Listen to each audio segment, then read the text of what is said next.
ကျွန်တော်တို့ဒီတစ်ခါဆုံဆော့ cave လို့ခေါ်တဲ့အန်အောစီဟာလိုင်ကိုတွားရောက်မှာဖြစ်ပါတယ်ဒီလိုင်ကိုကဗီယက်နမ်နိုင်ငံဟာလောင်ပင်လယ်အော်ဟာလောင်ဘေးမှာရှိတဲ့ဟိုဟန်ကျွန်းပေါ်မှာတည်ရှိပြီးတော့အကြီးဆုံးနဲ့အကျော်ကြားဆုံးလိုင်ကိုတွေထဲကတစ်ခုဖြစ်ပါတယ်1900ခုနှစ်မှာပြင်သစ်လူမျိုးတွေကစတင်ပြီးတော့တွေ့ရှိခဲ့ပြီးတော့ဒီလိုင်ကိုကထူးခြားစမ်းပြတဲ့ကူအမိုးကနေပြီးတော့မြေပေါ်ကိုတွဲကြနေတဲ့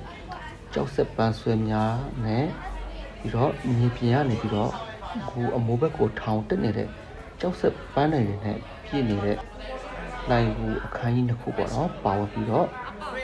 UNESCO ကနေပြီးတော့ကမ္ဘာအမွေအနှစ်နေရာဖြစ်အစိတ်ပိုင်းတစ်ခုအဖြစ်သတ်မှတ်ထားတဲ့နေရာလည်းဖြစ်ပါတယ်ဒီလိုင်ကိုအပြင်ပန်းနေကြည့်ရင်ရိုးရိုးရှင်းရှင်းပုံစံလှုပ်ထင်ရပေမဲ့အတွင်းပိုင်းမှာ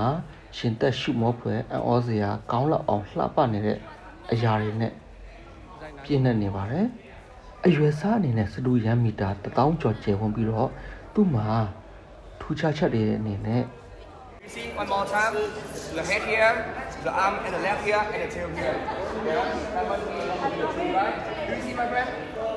show me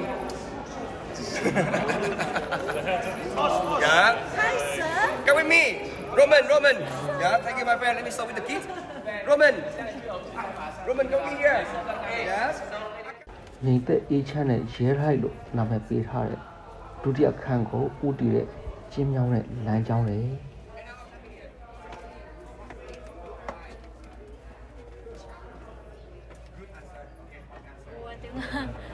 Okay, my friend. What did you like, my friend? Okay, good answer. Yeah. Okay. That's not the answer you expect. Yes, sometimes. Even, do you see? Yeah. Mark and Mark, do you see? What did you like, my friend?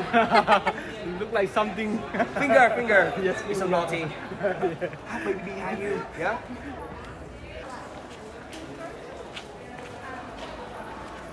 See the wolf, right? The second chamber, we see the monkey. Now I show you one more animal. Audrey. What did it look like?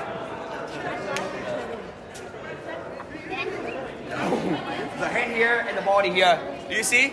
The turtle. Yeah.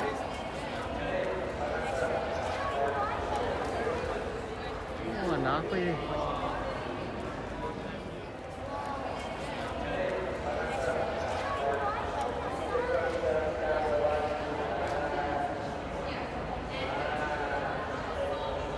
ဒါကတော့ထုံးကြောက်ထိုင်ကိုလည်းဖြစ်ပါတယ် အရန်ထူးဆန်းပါတယ်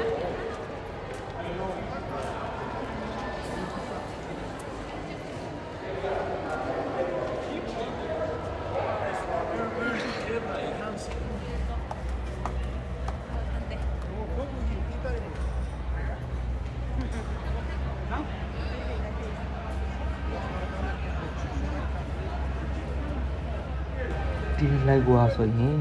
ဗီယက်နမ်ဒန်လာရီအရာဆိုရင်သူရဲ့ကောင်းတန်ဂျုံနဲ့လည်းဆက်ပြီးတော့တချို့ကြောက်ပုံတရံတွေဟာဆိုရင်သူတိုက်ပွဲဝင်ခဲ့တဲ့မြင်းတွေဓားတွေရဲ့အထိတ်အမှတ်ဖြစ်တယ်လို့လည်းတချို့ကယုံကြည်ကြပါတယ်အချိန်ရမယ်ဆိုရင်တော့ရောက်ပြီးတော့လဲပတ်တဲ့နေရာတစ်ခုလည်းဖြစ်ပါတယ်အားလုံးကိုကျေးဇူးတင်ပါတယ်